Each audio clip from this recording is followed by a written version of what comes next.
This is a Headgum podcast. No rap! We can discuss, give me your truth, it never fails. Hey, what's going on, y'all? It's another great episode of Keepin' It Real. Yeah, I'm Young Wayne. You supposed to say with Young Wayne. Let it again. No, we know. Keep it real with Young Wayne. It's fine. Let's keep it. All right. I want y'all to hear how much this guy fucks up. I'm one take Wayne, bro. Not at all. Okay. All right. Whatever. You really, like, you have an IQ that's high, but like you don't read well out loud. What? That is not true. That is 100% true. I host events all over the country. Nigga, that's you talking. We talking about like you reading off So you paper. trying to say I wouldn't do the teleprompter well? No. You can't do a paper Keeping it well. real with Young Wayne. Huh? I'm gonna leave you alone because there might be people that Let me like. make sure. Did y'all know each other in Chicago? Hold on, we didn't even introduce you yet. Right. Oh, my bad. We got a special Who's guest. this? Dude just walked in off the street, just came into the show. Which would be funny. I wonder, could we do that? Like, just like bait somebody. All right, that sounds crazy. I was gonna say bait somebody with some food. And see if they walk in the studio, and then that's weird. I'm sorry. But we got a special guest in the building. Man, this dude is one of my favorite shooting guards ever. Like, for real, I told him this before. NBA basketball legend in general, color commentator, Cigar smoker. avid cigar smoker. That's his thing. Jim Jackson is in the building, y'all. Thank Jackson. you for inviting me, Boys. brother. There you go. Appreciate it. Dude, this is going to be so much fun because it's so much I want to talk to you about. It's like basketball-wise, but it's like other stuff that we've only talked about. And you told me the other day, Whatever. it's whatever, right? Yeah. All right. Because you have some interesting takes on life shit, Yeah. which is really interesting. So it's like, I don't even think nobody's ever asked you. And so we're going to do it on here. All right. Oh, bet. wow. That's what we do here. I'm looking forward to it. Oh, this is going to be But fucking the great. first thing, Rel, we have to do, and I know you don't want to do this. So, Jim, well, we had basketball predictions. We're doing the NBA Finals, and the people in the comments are still commenting because Rel made a solid prediction. He said, I got the Boston Celtics against the I Warriors. heard it. Okay, you heard it. I heard it. And he broke it down. And after Game 3, when they went up 2-1, he looked like the man. He didn't even call me. He was quiet. The comments were saying, Rel was right. Rel was right.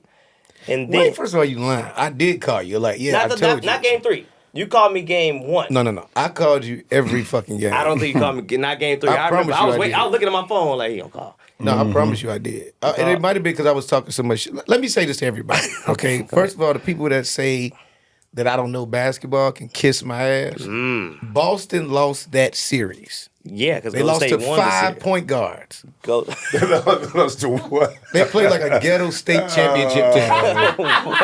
You know, the hood teams don't have no centers. They got all guards. No, they got one big man that just set screens and just rebounds. But He that's always what I'm got saying. one. They literally play like Westinghouse in Chicago, high school. West House, yeah. That all is literally, guards. I've never seen no shit like that, where literally all guards basically won the finals.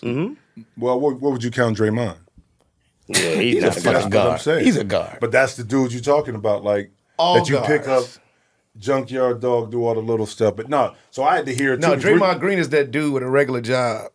Yeah, just come in with That his come work in, he boots on. still got just his UPS uniform yeah, on. exactly. Got on his hard And he's hat. passing the ball. Yeah. Yeah. What you about to say, Jim? So I got to hear it because we go to the same spot most of the time and watch the game. So he was all on Boston Yeah.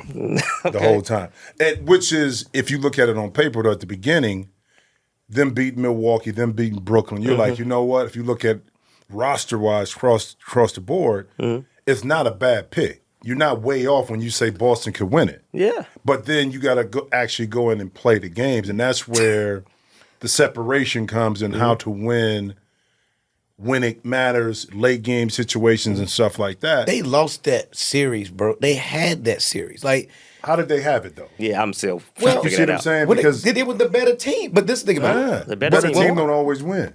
because of it's basketball is, and you can say this, it is more of a mental game than anything. Like, people think it's just about the physicality of it, but like Steph Curry and those guys are champions, and they play like I always tell people the Bulls, the '93 Bulls and the '98 Bulls probably shouldn't have won those championships.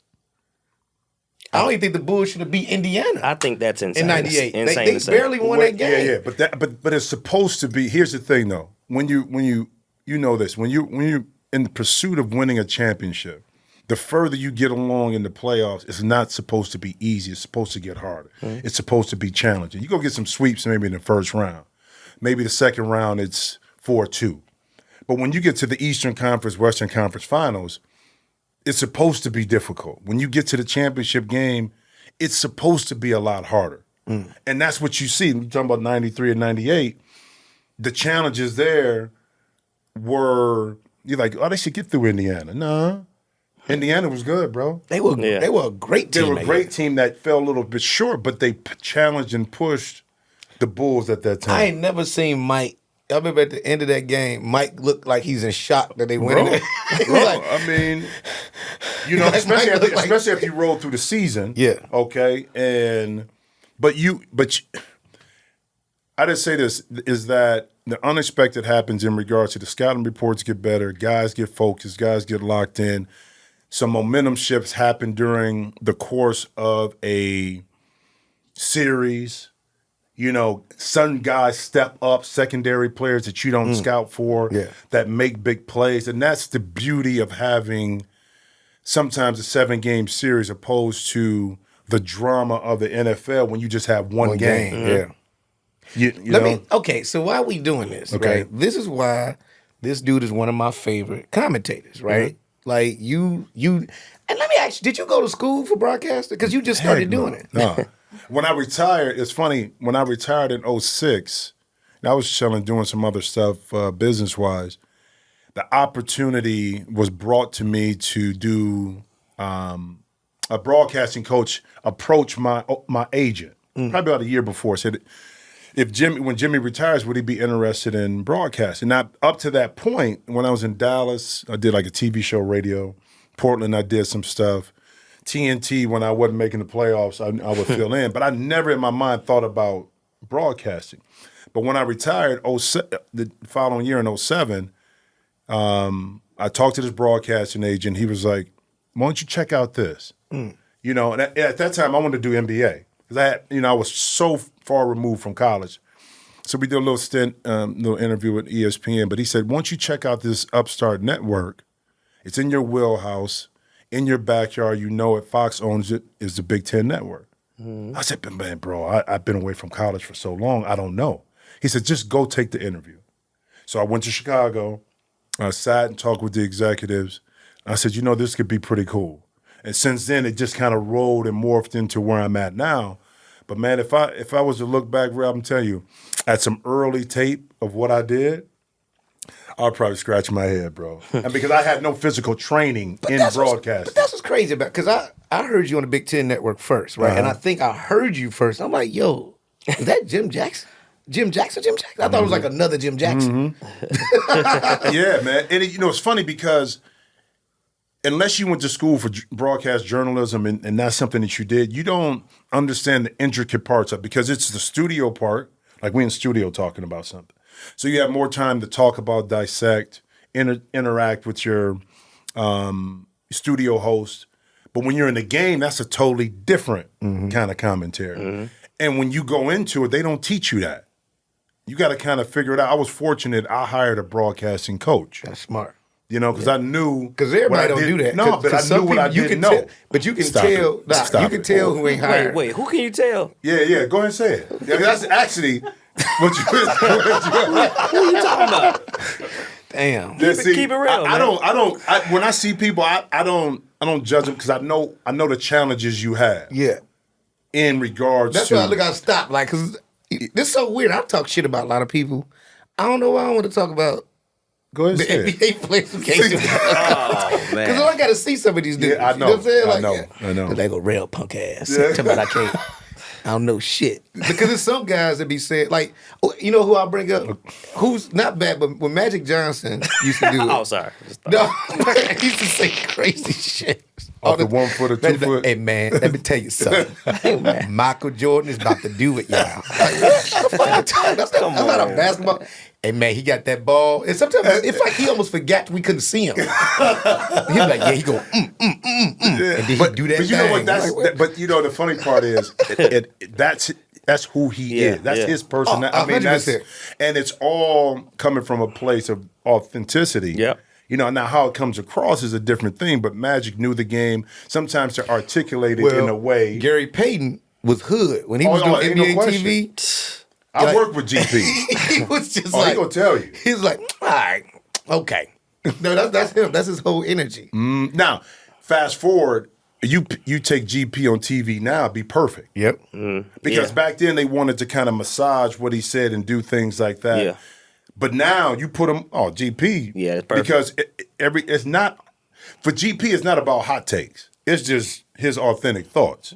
He gonna tell you how he feels and he gonna express it in a certain way that you can understand, especially if you come from the neighborhood. He's like, yo, this is really what's going on. Jimmy, where you from? I'm from Toledo, Ohio. Oh, so that's why you went to Ohio State. Nah. Okay, so why did you Real go talk. to I've never, when I was growing up, I wasn't an Ohio State fan because actually the basketball in the early '80s, the basketball team was really good with Clark Kellogg and Herb Williams, those guys back in the day.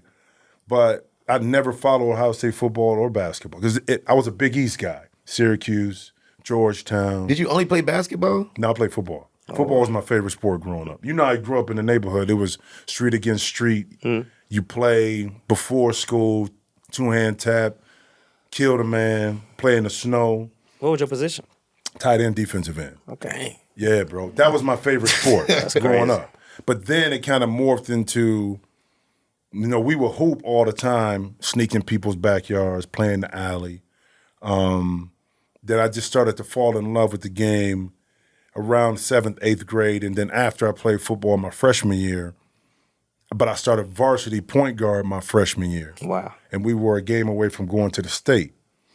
That's when I fell in love with the game of basketball. In particular, after my freshman year, I averaged about 16 my freshman year. In high school? In high school, That's yeah. tough. But I played point guard. Did you have a growth spurt? Yeah, well, I was tall after 6th grade, like taller. So the funny story is that my freshman year, I went in to play JV. But the first game we played, back then you played 3 quarters JV, 1 quarter varsity. So we lost the JV game. So I'm on the bench of the varsity game, just sitting there clowning. I ain't getting there. That's in my mind. And we're losing. And the coach called my name. I'm sitting there talking. Like, who you talking to? You know what I'm saying? And he called me. So I get up. I go in, had like 6 points, 6 rebounds, 5 or 6 assists. Come back the next day at practice. He's like, I'm moving to varsity. I was like, I don't want to play varsity. He was like, well, why you don't want to play? I said, because I don't want to sit on the bench. I want to play with my boys. He said, no, I'm moving to varsity. But he real talk. So we're playing this team called Elyria Catholic. And in the locker room, we go in. Mind you, I got seniors on the team. And this is interesting because that's when, I look at at that time, people This really is didn't want to play 85, they didn't want to play freshmen like that. Well, no. It was rare that you had a freshman playing varsity, okay? Let alone what was about to happen. I got senior point guards on the team, so coach goes in, puts up on the chalkboard the starting lineup. My name is up there. Wow. So not only was I surprised, think about the dudes that was upset that were seniors, that were point guards, that had this freshman come in and now was starting. Somebody had to almost steal on you at least 2 Bro, times. the heat that was on my neck I know in what the coach room. about to do, but we're gonna beat your ass. Bro, if you it was challenging, and I get it. I didn't get it at the time, but I get it when I got older. I was like, man, these dudes. I get why they were upset. They earned that shit. Yeah, but real talk. As the season went on and I played, it wasn't really anything they could do about it at that point. Sheesh. Seriously. Did they have college offers? And Some stuff? of them they did, but Okay. lower level. But it wasn't that point. It was that they worked that hard to get there. But I'll credit my coach, Bart Schroeder. He saw something in me that I didn't see. You see what I'm saying? Yeah. And he put me in an uncomfortable situation to have to figure it out. So he put his job on the line too in regards to winning and trying to develop this young, talented player. But Jimmy, ain't that crazy? Because now it's totally opposite. Oh, big time. Like freshmen are coming in almost as the man right away. And we talking about high school and college. Yeah. That's so crazy that this happened. No, and it's funny because a guy named Chester McFadden that played on the team grew up in my neighborhood. He played freshman as varsity as a freshman. So he understood. I grew up. I grew up mopeds in the neighborhood, right? I used to have to wash his moped to ride it. You know, he'd make me do stuff like that. But so he kind of walked me through the process a little bit because he had been through it. But he didn't start like that as a freshman. So that whole thing taught me a lot at 15 years old about how to massage a situation when you're uncomfortable, yet and still you got to go out there and do your job. Did you play all 4 years at Ohio State? 3 years. Came out my junior year. That's crazy. So look, let's do this, right? Okay. We're going to have to fast forward. It's so much because we talk about a lot of stuff. Yeah. So one of my favorite basketball NBA teams was with Jim Jackson, Jason Kidd, Jamal Mashburn. Right? I don't even know who else was on that fucking team. What was the nickname? 3J's. 3J. 3J. Yeah. And when you think about it, that's a culture team, right? That team was like hip hop. Like you three dudes like represented like cool in basketball, right? And which made it even crazy, like all the stories you would hear. Like I love it, bro. I remember one day the Halle Berry story. Yeah. Okay. No, Halle Berry. Halle Berry. Tony Braxton. No, it was Tony Braxton. Yeah. Oh, Tony Braxton. Sorry. I was just taking short hair. Okay. So at one point, now I was a kid, and I was trying to find magazines or information on this. When I heard him and Jason Kidd supposedly was fighting over Tony Braxton. Yeah. Wow. It was like a big deal. And for years, I was like, man, was that shit true? And then one day I couldn't wait to ask you this. You wasn't shit. the first. It was funny. I waited for weeks of us hanging out like, all right, I'm gonna ask him. This is it. Look, I'm asking. You want another shot? Like, just lick him up. Hey, let's do a shot. So, like, okay, first of all, was any of the stuff true? Was y'all actually fighting over Tony Braxton? No. Huh? Who dated Tony Braxton? Nobody. Wait, where did it come from? So where did the story come from? Well, here's the thing. Let's just backtrack it a little bit because it's bigger and broader than that. And the funny part to me is that when I see stuff and people point to it, and this is why the Mavericks broke up, it was Tony Braxton, I just laugh at it, especially young people. Listen, if you under the age of 35, 36, you ain't got no business talking about because you have no clue. Because you going off a hearsay. Right. Somebody told you or you read about it, but then you're talking about it in actualities like you know. Like I was 20, this was 96. Do it. Okay. Okay? But you got to lead up to it. Okay? All right, y'all. The temperatures aren't the only thing rising this summer. That's right. This episode is sponsored by Blue Chew. Guys, confidence can take you far in life. It can also help in the bedroom, especially when it comes time to step up to the plate. That's where Blue Chew comes in. Now, Blue Chew is a unique online service that delivers the same active ingredients as Viagra and Cialis, but in chewable tablets and at a fraction of the cost. Listen, you can take them anytime, day or night. So, just plan ahead or be ready whenever the opportunity arises. You know what I'm saying? The process is simple. Sign up at BlueChew.com. Consult with one of their licensed medical providers first, though. And once you're approved, you'll receive your prescription within days. The best part, it's all done online. So no visits to the doctor's office, no awkward conversations, and no waiting in the line at the pharmacy. Blue Chew's tablets are made in the USA and prepared, shipped, and directly to your door in a discreet package. Hey, man, we messed with Danny last time. KC, have you ever had a discreet package to your door? I have gotten a discreet package to the door. Are you talking about these kind of packages? No. Are you Definitely sure? not. Are you sure? Yeah. You don't think you need it? I think I will.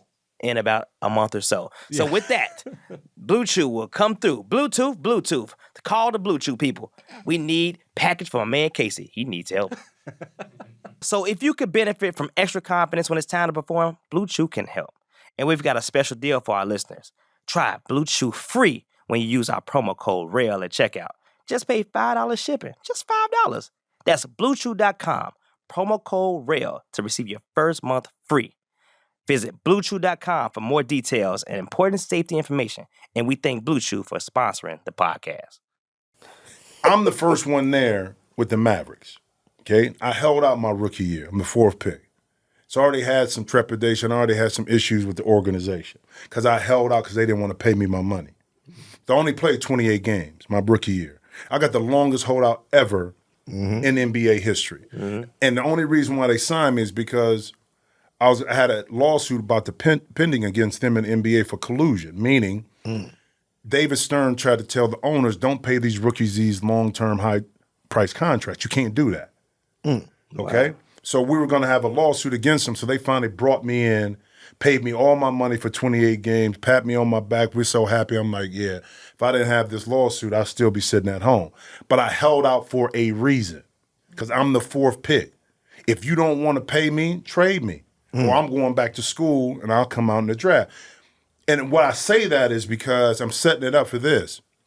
People all had their quote-unquote insight to what was happening, but they never were there for the intimate conversation I had with the owners. They try to paint you as being cocky. They selfish. Yeah. But the owner came and picked me up in Donald Carter in Columbus, flew me around his plane and was trying to tell me why he didn't want to pay me. He said, well, Jimmy, we don't want to pay a guard this amount of money. I said, well, Kenny Anderson went 2 last year. What's the problem? Well, we'll give you $1 million signing bonus.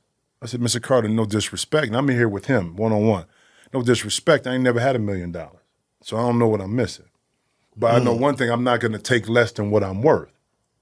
Okay? So if you don't want to pay me, I get it. Trade the pick, but I'm not coming in. And I say that because those intimate conversations and people on the outside with all this chatter and noise think they know what's going on, but they don't. That's why I say always be careful about painting this picture with this broad brush when you think you know something because you heard something, okay? So let's fast forward. Jamal gets drafted the next year. We're terrible. Win 13 games. I averaged 19. Jamal averaged 19. J. Kidd comes in the following year. Boom, it explodes.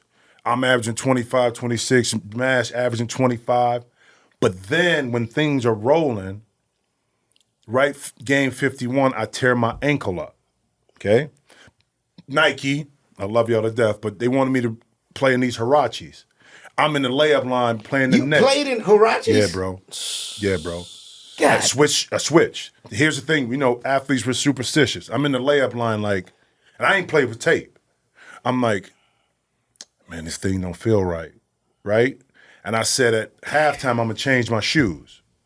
7 minutes or so into the game, bam, 3rd-degree sprain. Messed me up. And I'm leading up to where we're going. So I'm out. Come back the following year, ankle still bothering me, knee messed up. So I'm not playing the same way. So then it's a lot of chatter about whether Jimmy is really hurting the team in the starting lineup instead of helping. So this is when the division of the team really begins to fracture, okay? So you gotta look into what precipitated all of this stuff before. It wasn't just one action. It was this stuff leading up. So you had this chatter. You had these guys that were on J. Kidd, and me and J. Kidd were like this. When I tell you like this, you live around the corner from me. When stuff jumped off, his boys came and got me and were like, Jimmy, talk to J. Kidd. Now, his agents, they were no different story. But we were like this, okay? So that year, stuff don't jump off right, leading to the Tony Braxton thing, okay? This is the funny part. It's crazy to me. So here's the story. This is what people say. We were in Atlanta. The limo comes to pick up Tony Braxton. I come downstairs, jump in the limo and say, well, Jason not coming down, and that we leave. Now, what kind of stuff is that? So Tony was supposed to go see Jason, but she just said, right, okay, I'm going to leave with you. First of all, that just don't even sound right. That don't sound right. It's different if you say I was out somewhere and we met and then we hung out. But she come to pick him up and I leave with her? Come on, man, stop playing. Okay, so what happened? Okay, here's the thing. Why Atlanta don't work is because it used to be the spot called Catfish Station in Atlanta. My boy was throwing a party that night. We were there. J. Kidd came to the party. I said, bro, come with me. We'll go hang out. He was with me at the party. So we hung out, did our thing, went back to the hotel, whatever. So and now, mind you. Was Tony Braxton even there? No. Have y'all ever met Tony Braxton? So I met Tony one time at the Rosemont in New York. It was a TLC album release party. Okay. Going in and out of VIP was like Hey, nice to meet you. Other than that, that was it. Now, here's where the story gets tricky. We in New York had a publicist, God rest her soul, Patty Webster. She was like, Tony, go be in the studio. Y'all want to go? I don't know how we got on the conversation. I said, yeah, I bring some of my teammates. They want to go. So we go to New York. We stand at, our hotel. And usually how it works is dudes like drop your bags, we go roll, So I'm like telling people, yeah, y'all want to go, let's meet down in the lobby at 7:30 and we'll go to the studio. It's right around 7. Now, I blew off a corporate sponsorship dinner with Coke, AT&T, so we can all hang out. Now, at that time, it's some trepidation with the team. Sides a little bit. A lot of stuff leading up. J. Kidd, Jamal never was involved in this. It was really me and J. Kidd in sides. And it was a lot of friction. So I started calling dudes like, yo, y'all want to go? Nobody answered the phone. They out doing their own thing. I'm like, here we go. I ain't going. So I called, check this out. My boy Scotty Brooks, that used to coach OKC. Yeah. We end up going to the sponsorship dinner together, hanging out. Next day, get ready for the game, play the Knicks. Further down the line, I start hearing this rumbling about Tony Braxton. I'm like, man, what is this? It doesn't take Rel until the end of the year, the beginning of next year, for me to find out the full story of what they talking about. I would hear little jokes here and there, but I didn't know what was going on. Come to find out, my man George McLeod, we're in this meeting. I said, man, what's going on with this Tony Braxton stuff? Well, George said that you left us and went to the studio without us. I said, what? I said, so when I picked up the phone and was trying to call people to go, nobody wanted to go. And I said, matter of fact, Scotty Brooks, tell them where we was at. Told them, they was like, oh, well, we thought, I said, see, that's the problem. Because if y'all really, I said some curse, y'all really wanted to know, y'all should have just asked me. So, okay, hold on. Exactly. That's how crazy the story is, bro. Wait, and so you got to think about this, right? I'm in Chicago. I'm a kid. Yep. This is a whole conversation like, yo, and I was sad because I'm a big Mavericks fan. I'm like, Jason Kidd and Jim Jackson not going to play together because of Tony Braxton? No. I'll break my heart. Here go the thing. It was so much lead up to that. And keep in mind, it was... Did Jason Kidd meet Tony Braxton? No. Nobody ever met Tony. No. She didn't help. She didn't help the situation because a dude named Brad Townsend wrote an article, and in that article she said, "I don't really know them, but a good girl doesn't kiss and tell." Oh, okay. Wow. Now, mind you, This is crazy. she dropped an album around the same time called Secrets. You do the math. What is going in on? regards to now, publicity is the best thing for her. Yeah. Now, later she came out and said, no, I never met him, this never happened. But that was on back page. That didn't matter. Back then, there was this tabloid called The Star. Yeah. We on the cover of it. That's on the cover? Yeah, we got to pull this up. Also, this is like 96. So, Yeah. Can we like when pull you up were the calling, cover of were this, you please? calling their rooms or were you calling cell phones? It was like rooms, Okay. and you had a cell phone, but it's just like, Oh, y'all had the But thick, people hot didn't, ass but people didn't phones. carry cell phones like that then. well, a little bit. We did. NBA? A lot of dudes had burners too back in the day too. Don't get me No, wrong. regular people couldn't carry You a had cell the phone. flip phone. These niggas was millionaires. Motorola flip. Most of the flip videos phone, of stuff like NBA that. players and football The players next answer their morning. phone. No, yeah, we had phones. It was just bigger. Yeah. You know what I mean? But it was so much. Where did y'all put those phones? Block That's phone. what I Bro, was thinking, big like- pocket. That's why they had to wear big why they pants. big ass that's why you fans. big It's because of the cell let phone. me explain this about the Mavericks on why it didn't work. Because it's so much deeper than that. Well, hold on. Before we get into that, Okay. let's just we gonna lock this in. Right. They never met Tony Braxton. No, Okay. never met her. I mean, not like I met her met- like out, like, hi, how you doing? But like ever hung out? During Bro, that time, though? You met Never. her? Because Okay. because I just met a lot of women, but bro. Jim, that's what I I'm mean, you know what I'm saying. saying? That But hung Jimmy- out, but not like I've never done But that. not Tony Braxton. But hold on, this is what I was gonna say. That time too, like you was like one of like the pretty boy dudes that was hollering it out. Like you was known for being that. Well, I mean, Come on, you know don't what say it that, is. bro. That's why the rumor. That That's why the rumor That's was why like. they didn't That's like why you, everybody bro. believed it. Like, oh hell yeah, I know Jimmy Jackson doing that. Yeah, but that's the thing. Now, I got a girl at the time. Jay got a girl. You don't think that affected them on some stuff that really didn't happen? Oh, they did not believe you at all. Well, how can you not? All this chatter is going around, and I'm like, yo, it's never to this day. I can say it. Come on, man. I'm like, bro, if my story ain't changed over 20 plus years, it's the same thing. Don't you think there's some validity there? It's never changed. But it's crazy that this is what happened. I'm tell you what happened. What happened? Even though I wasn't there. All right, let's hear it. George McLeod and them all went out, got lit, was like, man, fuck Jimmy. Probably. Fucking with Tony Braxton gonna leave us.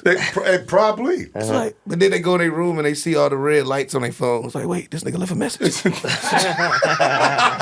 I got receipts. You know what I'm saying? And Scotty Brooks being with me when they found out. Now, the funny thing is, before you said y'all went to that dinner, I thought you should have said you and Scotty Brooks went to the studio, and that would have fucked me up. yeah, That's that exactly what I thought. Yeah, I was no. like, wait, Scotty- but if we Scott weren't Brooks rolling was at together, the- I was like, I'm not going. Tony That was the purpose of me going, was for a lot of us to go. I was like, all right, I'm not going. What if you find out that Scott Brooks is the one that dated Tony Braxton? The whole time it was him. Nobody like, wait, Scotty Brooks? Yeah, you know. Well, yeah, then the album secret was real there. That's what that means. But yeah, but that's the, it goes back to what I was saying in regards to. So did that seep into, and you about to say about the Mavericks, because once again, do you know what y'all remind me of? Y'all kind of remind me of Boston in a way, where like with Tatum. With Jalen. And Jalen Brown was going through. And so like, Yeah.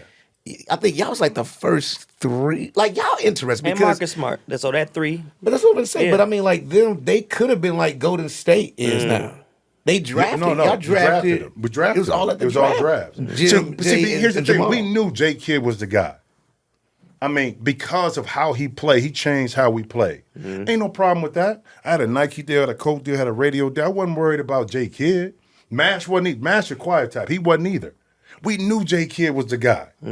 That wasn't the question. But when I came back and wasn't healthy, that's when the chatter started to happen and dudes started to pick sides. And I think it put Jason in a tough situation because he was my guy.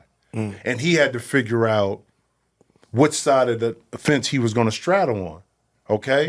And there was other guys on the team along with the coach that was feeding his negativity, and I think that affected Jay. And again, I'm speaking from my perspective. Well, this is interesting. How much does media play into tearing up a lot of these teams? A lot, because they report People stuff. downplay it like, oh, They report stuff a lot of times. You know, I see some stuff in the paper, me and Jamal a couple of times, and we laughing at it.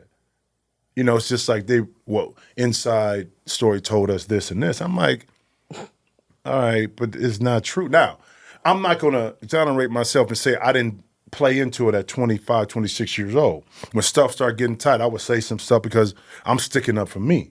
So if something said about me from another player or something, I'm a shoot back. My older self now would say you could have handled it in a better way.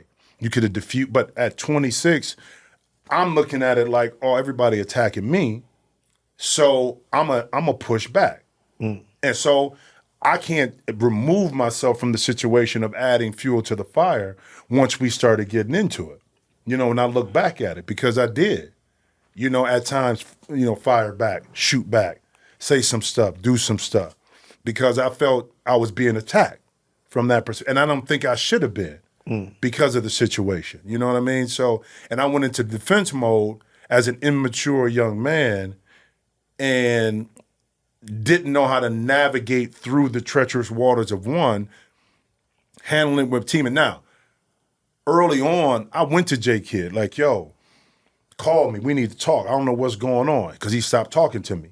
I'm like, yo, let's have a conversation. But I never heard nothing.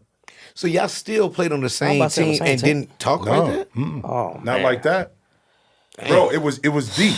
It was so, and I didn't know where the roots of it were coming from, but I figured a lot of it was me not being healthy, other guys talking, coaches saying this, organization, and that's why I hollered at Jay. I'm like, yo, we just need to sit down and talk. And never happened. Now, before the trades happened, in 96, 97. We're in training camp, and we're at SMU. And I said, Jay, let's go to lunch. There's this Italian restaurant called Campisi's. And we went. We chopped it up. And I said, listen, man, whatever issues you had, all I wanted you to do was holler at me. Whether I agreed with you or not didn't even matter. You just tell me what was going on. Because I'm getting all of this and this, and we not talking. And so we finally got a chance to break bread and talk about some stuff, but that was a little too late. For me, I wanted to handle it. Whether I agree with you or not don't matter. Let's just have a conversation and flush out what the issues are. And then maybe through the conversation, we figure out that a lot of this false narrative is not true. Because you got so many things coming at us as young guys that you can get lost in a situation. And you hear things instead of just talking it out. Well, that's what make you interested too, because you did a lot of mature things early, like even like the way you held out after you got drafted, and made sure you got paid, which I think may have helped the rookie contracts they get now. Yeah. Well, yeah, but think about it. If I don't hold out Jamal, who goes fourth behind me next year, again, you got slotted back then. You didn't have a rookie salary cap. First pick, second pick, third, and it trickled down. Right. And it affected the next year's pick. So if I don't hold out, it affects Jamal's negotiations the following year, because they say, well, the fourth pick last year only got this. Not to say that he couldn't get it, but it makes it a little bit more contentious when he's negotiating his deal based off what last year's pick got. You're a real trailblazer in the game, man. And you embrace uncomfortable conversations. Oh, yeah. So recently, it seems like the media trying to tear up the Nets. I saw so many different. Hold on, let me put a button on this Mavericks thing real quick. Go ahead. In my opinion, the reason why we didn't work at the Mavericks is this. It's called stability, bro. Why is San Antonio, why is Golden State, especially San Antonio's run, why were they able to weather the storm and always be competitive? Maybe not win it every year. They won it every other year. Why has Golden State been able to bounce back? Because they have stability in the front office, on the bench, and as players. When I'm with the Mavericks, bro, I was there 5.5 years. I had 4 coaches, 3 different owners. Damn. Okay? When I came in as a rookie, I had an intern coach. Wow. I had 2 first-year coaches, which is Quinn Buckner my second year, Jim Clemens my 5th year. I had 3 different ownership groups. So when you look at it, people don't understand, and that's why I say people don't understand the dynamics on why things don't work a lot of times. So you have these fluctuations in how the business is supposed to operate upstairs, but also on the court. Your product is going to suffer. And that's what happened with us, because we had no stability, plus being a young team, that hurt. So when we look at why the Mavericks didn't work, I got injured. It was just friction, but it was also all the stuff that was going on with the instability of the front office and the coaching that led into why it was such a short run. And Jason, Jamal, and I never played one season, 82 games together. So people think we had this long run. Nah. Me and Jamal played my second year, his first year, 82 games. The next year, I got hurt, so it was only 51 games. 51 games, yeah. Following year, Jamal got hurt with his knee and was out. Then the next year, we got traded. So we never played a full season together to see what we would have. But yet, the narrative, when people talk about it, is we've had this run and it didn't work because of this. And I just sit back and be like, all right. Well, you know what made that happen, too? It's just y'all were really popular, fast. Well, because we were young, too. Yeah. I mean, come on. Jamal averaging 25. We go to United Center. Michael's not playing at the time. First year at United Center, man, he put up 50. We won in overtime. A couple weeks later, I have 50 up in Denver. J. Kidd's getting triple doubles. Okay, we're winning. Dude, y'all was on inside stuff so much. Yeah. The rewind. Like for real. Yeah, it was hella highlights with y'all.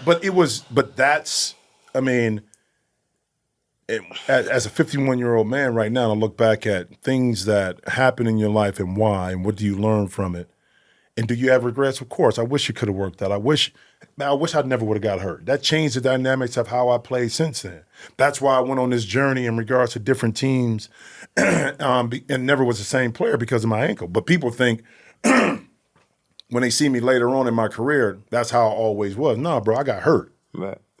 And the mechanics of therapy back then weren't the same then. I couldn't even jump off my left leg. I would never say anything. My knee would be in pain, but I'd never complain about it. My ankle wouldn't really move, but I wouldn't complain about it. But I would get killed on certain aspects because I was here at one point. Oh, your game fell off. Well, yeah, it did. But it's because of the lack of mobility and explosion in my leg that I had to change the whole dynamics in the way I play. But I was able to still get 11 years after that injury. Yeah, I was gonna say that. You still stayed in the league to 12 different teams in 14 years. I mean, they saw something. Especially with the injury like that. Like, bro, they told me it would have been better if I'd have broke my ankle. Because third-degree sprain, you stretch the ligament so much, they really never heal. So with bone, bam, it can heal better. But anytime you sprain an ankle, you're going to stretch your ligament, strain your ligament. It's the degree in which it happens. Mine was swollen like a grapefruit, you know? I think a little bit was a little dislocated a little bit too. So to this day, even if I'm on an elevated surface, I still got a little scar tissue. So that totally affected the way I played. So like Steph Curry with his early ankle injuries, and now he got braces that come all the way up here. So you noticed that because you did the games, the Memphis versus Golden State series, which Rel was going crazy about. Well, also this dude was when you was telling me how lit Memphis was. Oh, bro, the arena was incredible. I had so much energy, man, and it's not a false thing. Like I love Atlanta, but during the regular season, you got a lot of fans. The tough part about Atlanta is you got transient people. So they're affiliated with different teams here and there. I played in Atlanta, I know. Dude, I tell people, I take credit for this. The year Derrick Rose won MVP, Bulls are playing the Hawks. The Hawks, yeah, I remember. In Atlanta. Yeah.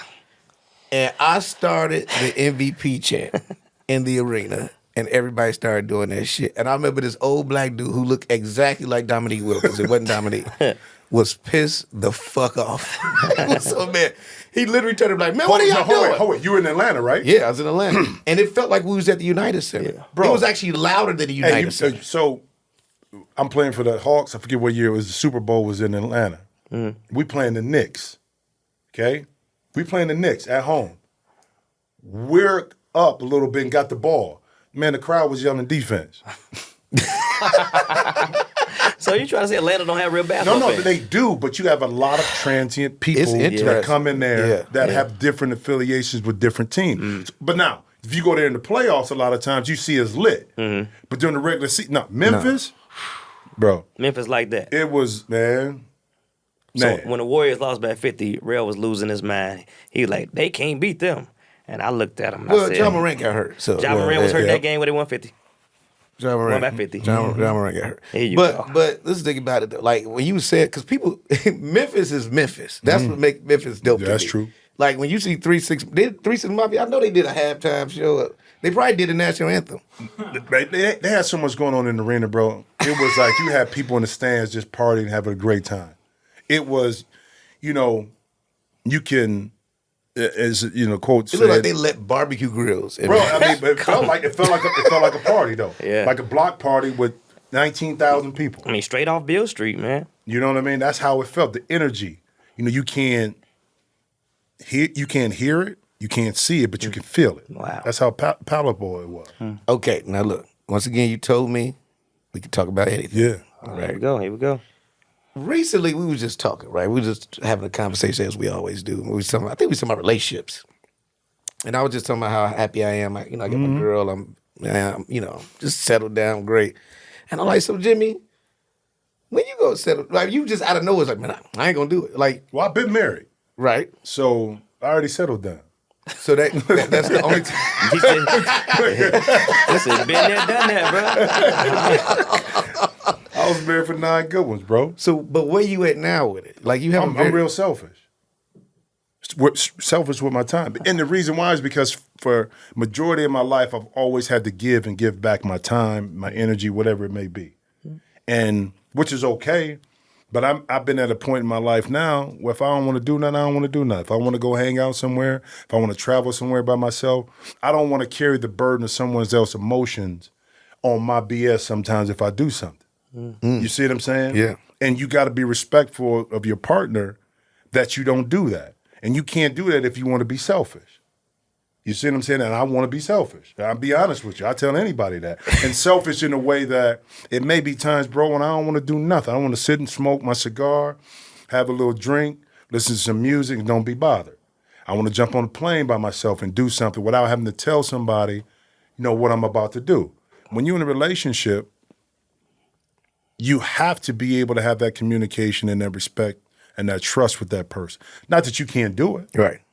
But where I'm at in my life, based on where I've been, I'm very comfortable what I'm doing right now. And I don't want to rock that boat. I like exactly where I'm at. But see, that's a grown man move, right? We had did a podcast yesterday, and we was kind of talking with these ladies about it. It's funny talking to women about this, but just the honesty part of it. Like, man, you talk about this. Most people just lie for no reason. Most men get in trouble because they just be lying. But there ain't no reason.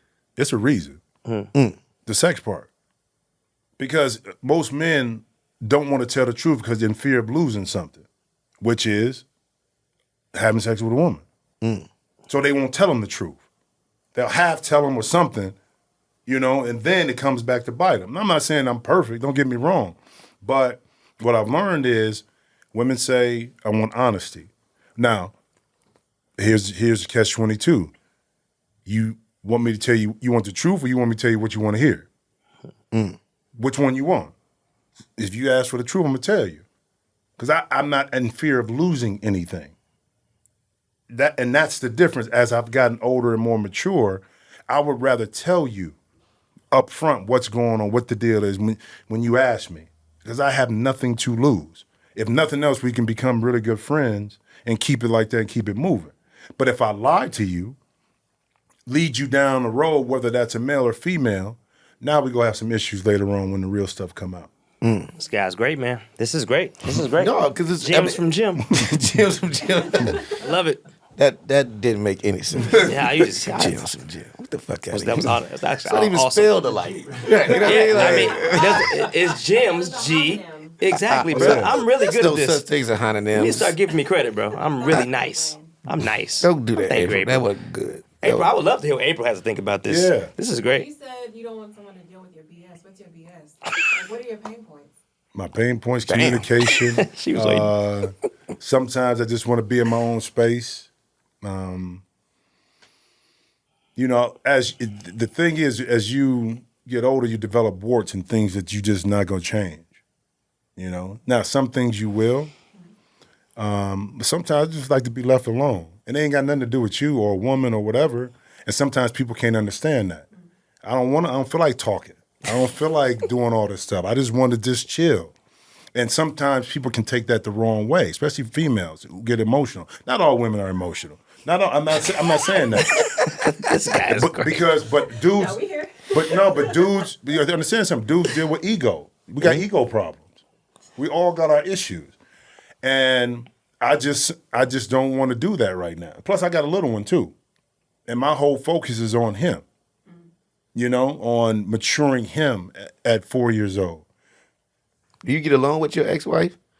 Who? But my ex-wife doesn't have my child. Oh. Yeah. So you had to communicate and spend time with somebody at some point. I did. When you wanted to. And I had no problem with it. I said I had a good 9-year run, nothing wrong with it. It just didn't last, which is great, which is cool because that's part of life. Just because two people get together doesn't mean it's meant to be. Or when you break apart, it's his fault or her fault. Maybe sometimes you grow apart and you've learned something during that time together, which I did. And I would cherish that. Is it easier not having a kid and then getting divorced? Like, Yeah. y'all just go about your business like, all right, well, Well, have a nice you rest of still your have life. mutual feelings or whatever towards somebody because you were with them. Yeah. But it makes the separation a lot easier because you don't have a child that's involved. Now, a lot of people also use a child as a way to stay together when they're not happy, which I don't think is, to me, is healthy for the child because the child can feel the energy or the lack of energy, the lack of love with two people that are just trying to stay together for the kids. Yeah, that's always, I think people don't realize how much that affect the kids when you try to force a situation like that. Kids are smart. They're smart and they take in energy right away, right? Like when you become older, you kind of could play with that a little bit. When you're a kid, I remember I was sitting down, I was sitting kind of sad yesterday because one of my friends got shot recently. And so I was just sad, and my youngest, he was just looking at me, and then he just grabbed my hand. I ain't say nothing. He felt it, He right? just could see that I was like, whatever I was going through in my head. And I think that's what people downplay with children is like, hey, you know, especially when you're going through divorces and breakups and all that stuff, like at some point, yeah, we human, but at some point when you have children involved, you have to be mature enough to be like, all right, we got to stop this.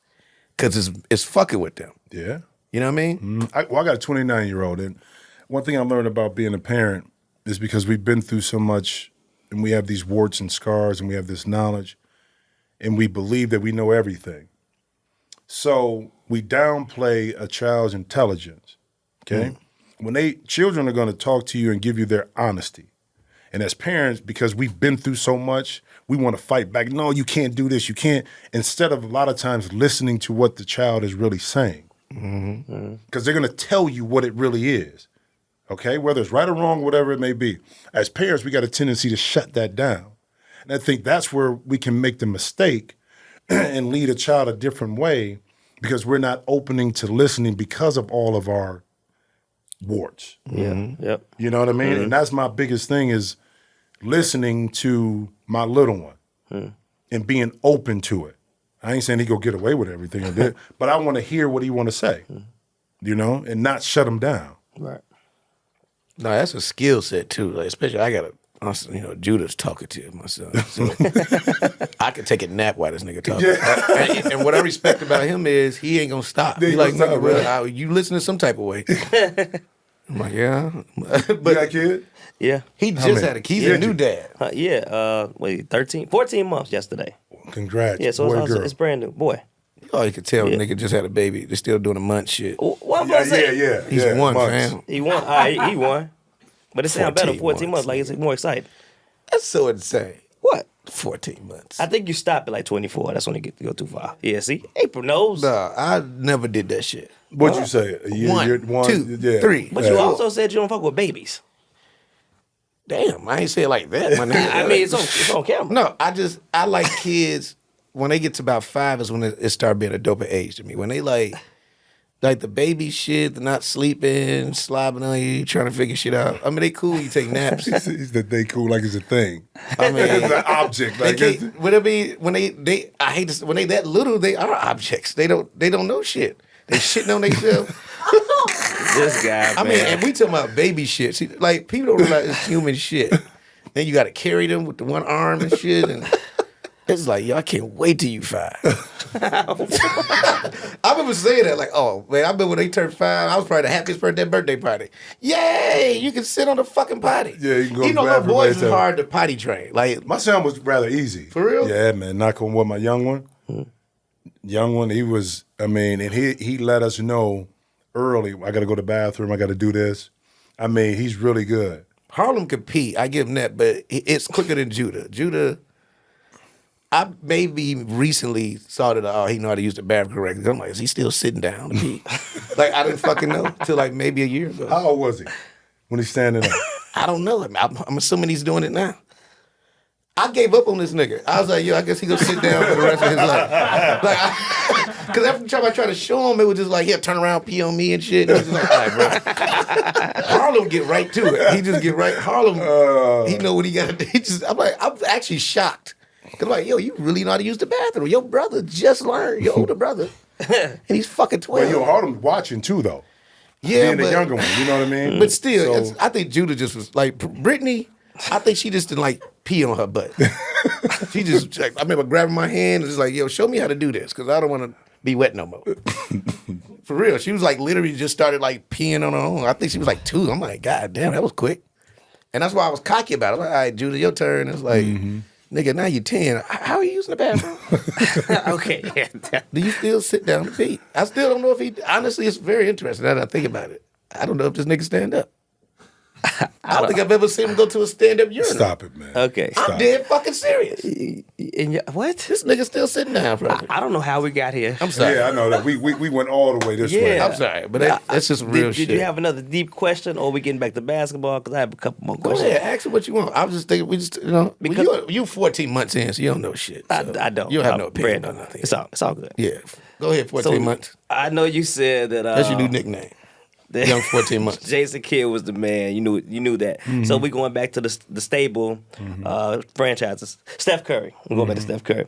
What do you see in Steph Curry, man, as a leader of that team? What type of fucking question is that? Because I asked this because is he now the new Tim Duncan? What Tim Duncan was in San Antonio? Do you see Steph that? Curry? Tim Duncan? Not the height. As the player on a franchise is winning. He has 4. Tim had 5. They have a dynasty going. Is that a dynasty? Do you think? Yeah, that's a great. That's the do you question. think the No, it Warriors is. is a I mean, they had dynasty? to break up in 2 years, but a lot was in that. Injuries, COVID. So you got to think about it. The dynasty that Tim Duncan had, they never won back-to-back. Never. It was 5. They win 1. And that was every over other year. 20 years. You That's don't the question too. Do you have to win championships to have be a dynasty? Yeah, you got to. I mean, it's been teams that have been successful, but at the end of the day, the Yankees are a dynasty because they got championship. The Lakers are a dynasty because they have championship. The St. Louis Cardinals are. Now it may not be a dynasty right now, but when they were winning, Boston Celtics, when they were winning, every other year, whatever it may be, that's what winning the championship, not just getting there. So LeBron, because you wouldn't say Buffalo Bills they were a dynasty. Now here's the question. Did the Buffalo Bills have a dynasty? Because they didn't win it, but they went to 4 straight Super Bowl. 4, yeah.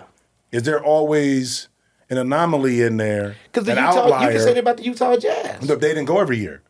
but they were very successful. Like they Yeah, were to yeah, me, they had a brief- they had a was brief period of was time. as successful as the Spurs, but except they had to meet the Bulls. Well, yeah. So so I guess it's levels to a dynasty. Let's say that. Yeah. It's the dynasty of being very, very, very, very competitive and winning to a certain point, but you don't win the championship. Right. Okay, so you may have a 5 to 10 year period where you may be the best team outside of winning. You know what I mean? You gotta That win. considers. I know, but maybe it's levels to that dynasty. The ultimate goal is to ultimately win, but that doesn't mean you didn't accomplish anything within that time period either, though. That's like the Jason Tatum Boston Celtics. That's not a dynasty, but they've been to the Eastern Conference Finals like 3 times already. Yeah, but see, that still don't count. Like, and the reason why I brought up the Jazz, and we had to think about this too, because the Warriors is an anomaly a little bit, right? Because they won through the draft, right? They drafted those guys, signed a few people, so like they built their team. Nobody's doing that shit no more. That's why like LeBron probably could never have a dynasty. Well, Memphis is doing it. Yeah, I mean, 100%. but the challenge. Here's the thing with the draft too is that Milwaukee too. well, Milwaukee, with Giannis and Middleton. Now you had to bring in Drew. Drew and some other guys to come in and help, but it's not an exact science, which is the draft, because you don't know. It's so many different variables on why certain players make it and certain players don't. High draft picks is a certain reason why you get a player like a Draymond Green in the second round in the right system that now works. A Klay Thompson, a little bit lower, you didn't hear about, but it works. But then you can get a high draft pick and maybe that system and what's going on, or maybe the game doesn't fit that player, the game of the NBA. His game doesn't translate. So it's an inexact science. That's why when you do draft, being able to develop young talent, being able to go out free agency-wise and get the pieces that fit, makes sense, and finding veteran leadership to help, I think, usher along these young players and show them how to play.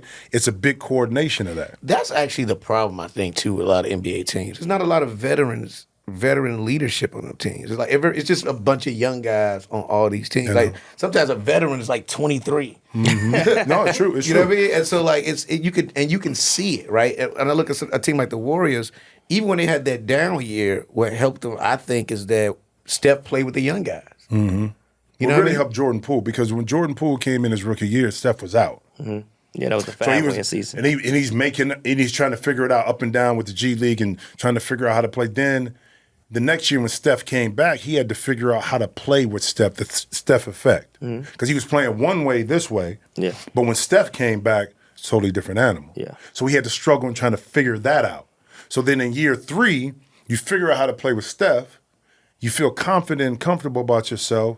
You institute Clay back in there, but he's mature enough to know. See, here's the thing about Golden State. The ability for them to win it was that Steph, Dre, Clay, who else was on that early squad?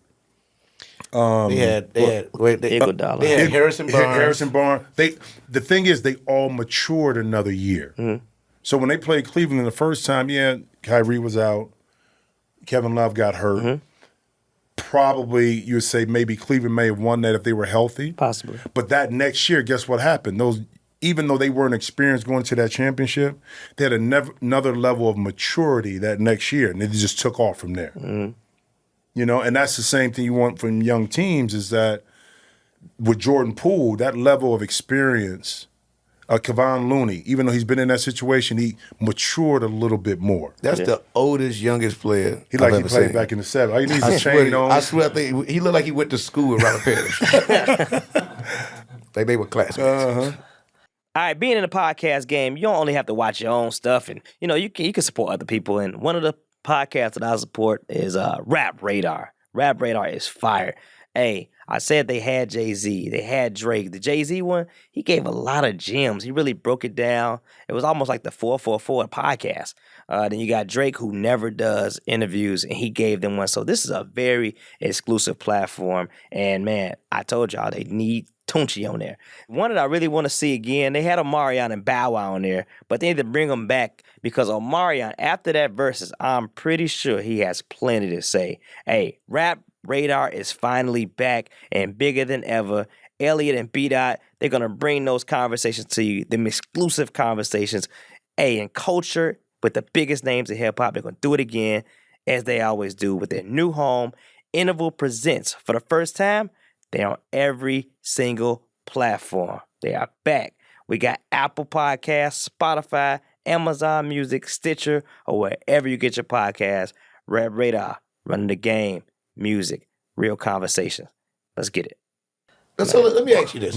Okay, now Steph Curry, since you brought him up, Right. the conversation now is, it goes back to the GOAT conversation. And who's your top 5 basketball players of all time? You went 5, not 10? I said 5, Playboy. I want to go 10. No, okay. No, yeah. 10 is easy. Yeah. 5. Who your top 5? Kareem, Magic, Michael, LeBron, Bird. Kareem, Magic, Michael, LeBron. Bird. Bird. Bird's bad boy. 5? 5, bro. Hold on. Now, the beauty of it is that it's going to change. Because the evolution of the game is that a Kevin Durant is going to maybe if he wins some more is going to slide. A Giannis may slide. I don't know, because as we move away from those guys, these young, I don't know where Steph is going to land because his career and his book is not written. LeBron's book, he may not be done, but it's written, bro, in regards to where he's going to play. Okay? To me, if you look at totality of basketball, the greatest of all time is Kareem.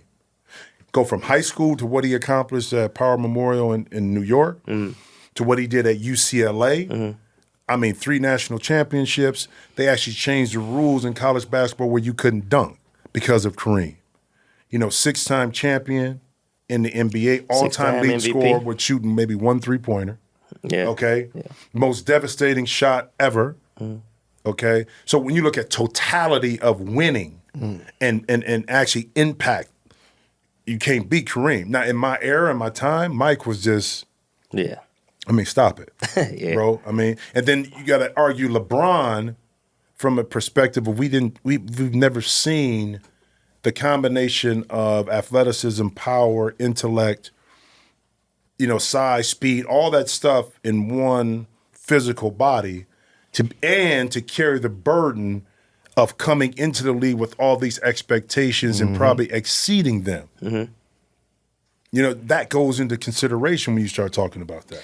You know what's crazy about that list is that Kareem and Magic is on that. Like, you know what I mean? Like, for real. Like, they're on that list. They were on the same fucking team, right? You know what I mean? When you think about that, it's insane. Bro. It is. And Magic, and you talking about transformational type of players, okay? I mean, we know what that meant. When Magic, I had this argument with somebody before about impact of during that time period of Larry Bird and Magic Johnson. And I said that Larry wasn't as transformational, meaning internationally, not here. Magic's effect on the game internationally and stuff was, I think, a lot bigger. Michael's effect on the game internationally was a lot bigger than Bird's. Bird's nationally was huge. But internationally, those two guys had more impact on the game of basketball internationally as a total. Now, that's not taking anything from me away from Larry Bird, but those guys don't come along often. Right. LeBron did. If you can say what you want. From a pure basketball perspective, what he's been able to do has just been phenomenal, man.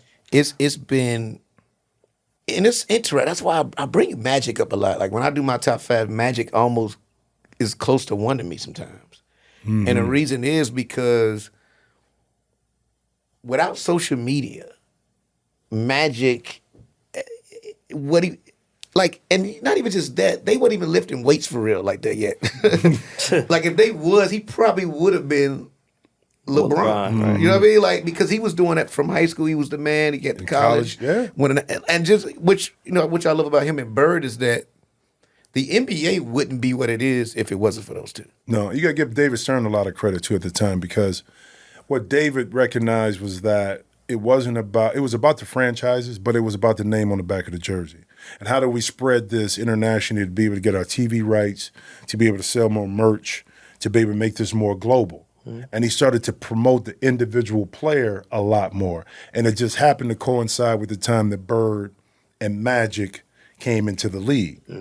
You know, so very genius of David Stern to identify how the league, because the league was messed up in the 80s with the drug problems and all this kind of franchises. They was straight fist fighting. And what was the year that Magic and the 76ers played, that series, I believe, was on tape delay. It wasn't live. You see what I'm saying? So how much has changed? Yeah, that was tape delay. So it's changed so much, but it goes back to the timing of Magic, Bird, David Stern's vision. Then it started to grow. And then, Michael comes in and a lot of other players that help carry the torch. But the evolution of where we're at now is just incredible, of where the game used to be globally to where it's at now. I need 6 through 10, man. Do you have 6 through 10? You want his top 10? I need 6 through 10. Why? Because it gets sketchy down there. Okay. Where? 6 through 10. So I we ain't got even your go top through 5. that. 6 through 10. We got to put Duncan in there. Okay. Kobe. That's 7. Who am I missing? Akeem. Okay. Oh, yeah. Okay. But I mean, I got a couple names. Go ahead. Shaq. Yeah. That's 9. I'm missing a guard. Yeah. A small one. You talking about Oscar Robertson? No. Or you talking Iverson? about Stephen Talking about Curry, Oscar AI. Robertson? What does Julius Erving stand with that? Julius Doc is in there. Doc has to be in the top 10. But see, transformational, and the reason why is because of what he did in the ABA, okay, with the Nets. And then he was that start of that mega superstar in the NBA. Like, really. Now, Kareem was back there, Wilt was back there, but you didn't have the kind of the media kind of a little bit. Dr. J was probably the first player whose shoes people wanted. Oh, yeah, the superstars. Yeah. Oh, yeah, Doc was something else, bro. And the way he carried himself, too. So he already came into the NBA when the Nets came over with the merger as this exciting highlight. George McGinnis was a guy that played at Indiana that kind of had some stuff, and he was at Philly when Doc came in, but Doc was a different animal, man. And again, the top 10, so I always say about this, the top 10 is subjective, bro, to who you like. No, very. And it don't make it right or wrong. You know what I mean? You got your own reason why you like certain players in certain positions and why you don't. Don't make it right or wrong. Just subjective to who you like. But you left out Wilt, Bill Russell. Yeah. Steph Curry, Oscar Because you asked Robertson. me too quick. I feel like Steph. I don't think Steph is in the top 10 yet. Okay. you don't think Not Steph is yet. the top I think 10 yet? ultimately, when the story is written, Steph may be in there. No question. I think one more for sure. You Will, can't keep him out Will with is five. an anomaly too, because the records that he was able to break. Do you feel like you pick between Wilt and Kareem? Yeah, Because I tend to do that. You do. Like You if do. you fuck with Kareem, I don't know if you fuck but with Wilt. But the same thing with Bill Russell. Yeah, but I was gonna say it was You know what I mean? Bill Russell Because against it's Scottie. like Bill won. Yeah. He was part of that. But Kareem was just. I don't know, man. It's But just, that's why I couldn't put Bill in the top 10. I mean, most people, like, if we say winners, that's different. yeah. Because that Boston team was just it was a well put together team. He was an important piece But here's of the it. thing about eras too. You got to think about it. Back then, you had the Eastern Division and Western Division. You only had 8 teams in each. So you didn't have the number of talented players, which is their era. So you play against the same teams 8, 9 times, whatever it may be. So you can dominate that time. You had teams that dominated in the 80s. You had teams that dominated. So that's why it's hard to compare. The game is so different. Yeah. Right. That's true. You know what I mean? And how you play the game. So the comparison, the numbers are not fair because Steph numbers are going to be inflated because you got more possessions, the game is faster, and you're going to shoot more threes.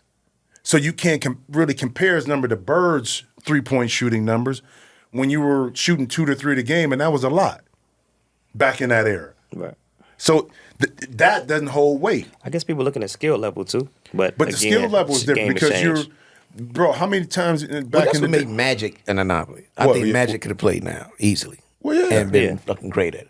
I literally think Magic could have been Well, playing now. do you think Steph could have played back in the day? I do. Yep. Yeah, and I argue with people about this, and they say, "Well, he's too little." I said, "Well, let me see: Muggsy Bogues, Bud Webb, Isaiah Michael Thomas. Adams, Mookie Isaiah Blaylock. Thomas. It's a lot of small guys that play. Terrell Brandon, but the difference is they grew up playing in that era, Yep. so they knew how to be physical. So Steph, if he grew up back then, would play the game totally different. If Michael Jordan grew up playing now. Shoot more threes. I told my boy Zoe Morning, we were talking. He was like, man, if I played right now, I'd be on the block. I said, no, you wouldn't. I said, because from the time you were 12 or 13, put Shaq in this category. Shaq could be more like Embiid because you start to play outside in as a big man, pick and pop, handle the ball, shoot threes. So you wouldn't be anchored on the block, 8, 9, 10, 11 touches. Your game will be you wouldn't be the same player in the 90s because the game to you have been taught different as a young player. You wouldn't have been on the block. Right. So that's what I'm saying. That's why it's really hard when you start to look at this to compare and cross-culturalize that. The rules is all different. Everything's different. Like it's not. Which is supposed to. The game the game, I played, I'm not one of the old school guys that got locked in. The game has to change. It can't stay stagnant. Look at baseball, you want more home runs. Look at hockey, you want more goals. Look at football, you want more touchdowns. Who became more relevant? Receivers and quarterbacks. Yeah. It wasn't a run first, get the hard yards, and then throw over the top. No, we spreading this thing out, and we going to force you to have to guard all the real estate on the field. Why? Because it brings more excitement. You got more scoring. So those numbers are going to be inflated. So now you got quarterbacks throwing for more yards. Does that make them better than Joe Montana? Well, Joe couldn't really throw like that compared to Tom Brady, Ben Roethlisberger. So the numbers are going to be different. Drew Brees. So you still watch football? All the time. I'm still a fan. Is Tom Brady the greatest quarterback you've ever seen? Yes. Hell no. Great job, man. Yes. Great From answer. this perspective, from a winning, dissecting, do I think Aaron Rodgers is more talented? No question. That's fine. No We question. play for wins over here. Well, this is but this is the thing about it. I look at somebody like Dan Marino, even though he didn't win a more Super talented, Bowl. like Aaron Rodgers. Yeah, so it's like Tom Brady's good. No, he's great. You got it wrong. Bro, in critical situations on decision making and making the right play, when you need something to happen, putting the ball in Tom's end, bro. That's it. That's it. Now, is it systematic? Probably. Oh, But here's the thing: is it systematically won? 100%. But he was able to take that, go to Tampa Bay. Yeah. But he was strategic in the team that he went to. Mm-hmm. Why? You had a running game, that offensive line. You had outstanding defense. So you had support mechanism. He wasn't just going somewhere. He brought the running game. Go to the He brought the Bears. Garrett. But it helped because of his play action and because he's able to dissect the defense so it opens up. Yeah. But I'm saying he wasn't stupid. He wasn't just going anywhere. Went to go to the Bears. But huh? see, but that's the He said he wasn't going to the that's the Bears. tragedy of Michael Vick's story, right? Right. Of him going to jail because we saw him being like he was something I've never seen before. Michael Vick.